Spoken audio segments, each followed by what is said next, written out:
Shalom kekasih Kristus, jemaat Islam Masjid Bangsaan. Kita akan berbagi firman, merenungkan firman bersama. Sebelumnya kita berdoa. Bapa, kami bersyukur untuk kesempatan ini. Mohon Roh Kudus menolong kami ketika kami membaca dan merenungkan kebenaran firman Tuhan. Biarlah firman Tuhan itu menuntun kehidupan kami. Dan Roh Kudus menolong kami untuk mengaplikasikan dalam hidup keseharian kami. Dalam nama Kristus Yesus kami berdoa memohon ini. Amin. Saya akan membawa tema lawan dan menjauh. Lawan dan menjauh. Biasanya kalau melawan kita mendekati untuk bertempur ya. Tapi kalau ini saya mau katakan lawan dan menjauh. Bacaan terambil dari Kejadian 39 ayat 11 dan 12. Sebuah cerita populer pasti ini. Perikopnya Yusuf di rumah Potifar. Ayat 11. Pada suatu hari masuklah Yusuf ke dalam rumah untuk melakukan pekerjaannya. Sedang dari sisi rumah itu seorang pun tidak ada di rumah. Lalu perempuan itu, maksudnya istri Potifar, memegang baju Yusuf sambil berkata, "Marilah tidur dengan aku." Tetapi Yusuf meninggalkan bajunya di tangan perempuan itu dan lari keluar rumah. Dalam bahasa Indonesia yang sehari-hari saya bacakan seperti ini. Pada suatu hari ketika Yusuf masuk ke dalam rumah untuk melakukan pekerjaannya, tidak ada seorang pun di situ. Istri Potifar menarik Yusuf pada jubahnya dan berkata, "Mari kita tidur bersama." Yusuf meronta dan dapat lepas lalu lari keluar. Tetapi jubahnya tertinggal di tangan wanita itu. Dalam seminar mengenai penyalahgunaan narkoba, beberapa penyintas menyebutkan bahwa pada awalnya mereka seringkali mengalami dorongan yang kuat untuk mencicipi kembali zat adiktif itu. Dorongan itu tidak hanya sebuah pergumulan dalam pikiran, tapi seringkali termanifestasi secara fisik ya. Tubuhnya menggigil, rasa nyeri di sekujur tubuh, berkeringat, cemas, dan seterusnya. Oleh orang-orang, kondisi ini disebut sakau. Menurut Kamus Besar Bahasa Indonesia, sakau adalah kondisi seseorang pemakai narkoba yang ketagihan. Saya menduga mungkin bunyi awalnya adalah sakau, pakai O, sakit karena obat. Mungkin saja ya.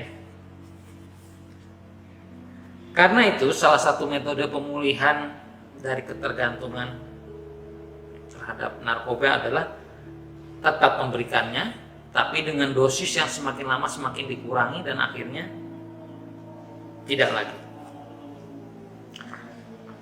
Menurut beberapa penyintas, fenomena sakau ini kerap kali terjadi ketika seseorang melihat benda atau lokasi yang berkaitan dengan kondisi mereka sebagai seorang pengguna. Misalnya mereka lewat di tempat ketika mereka membeli barang itu, atau ketika mereka memakai barang itu.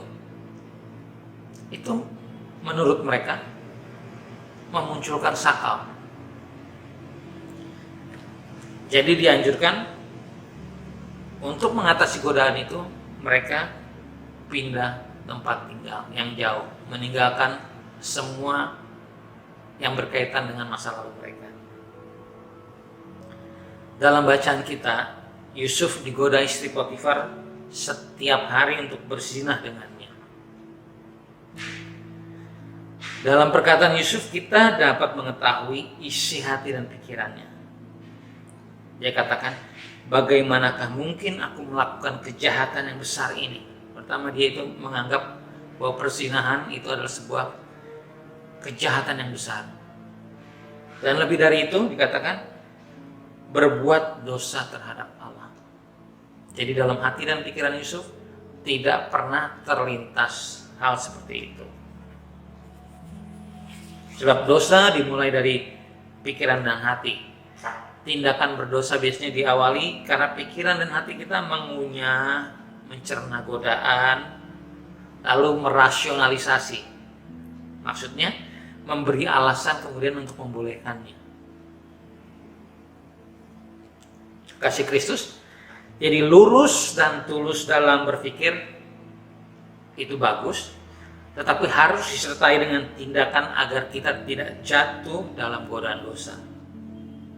Tindakannya adalah berlari menjauh dari godaan dosa. Bukan berlari di tempat, apalagi berlari mendekat. Jika sebelumnya atau sekarang kita masih misalnya berteman dengan mereka yang biasa berbicara cabul, maka sekarang kita harus memberitahu mereka bahwa kita tidak lagi mau mendengar perkataan cabul mereka. Caranya dengan menghindari percakapan yang menjurus ke sana, atau secara drastis menjauhi mereka yang berkata-kata cabul. Saya dengar kesaksian dari seorang pemabuk yang sudah bertobat. Ketika teman-teman lamanya datang membawa minuman beralkohol, ia memilih pergi menjauh. Dengan demikian teman-temannya tahu bahwa ia bukan lagi budak alkohol. Kita berdoa, biarlah Tuhan memberi kita hikmat untuk mengatasi godaan jika hal itu berkaitan dengan perasaan banyak orang. Namun, kalaupun terpaksa, pilihlah untuk tidak mengecewakan Tuhan dibandingkan dengan tidak mengecewakan banyak orang jika itu artinya kita kembali lagi ke dalam dosa. Berlari menjauh dari dosa.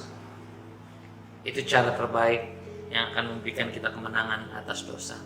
Tuhan Yesus memberkati kita. Kita berdoa. Bapa di surga, kami sudah membaca dan merenungkan kebenaran firman-Mu.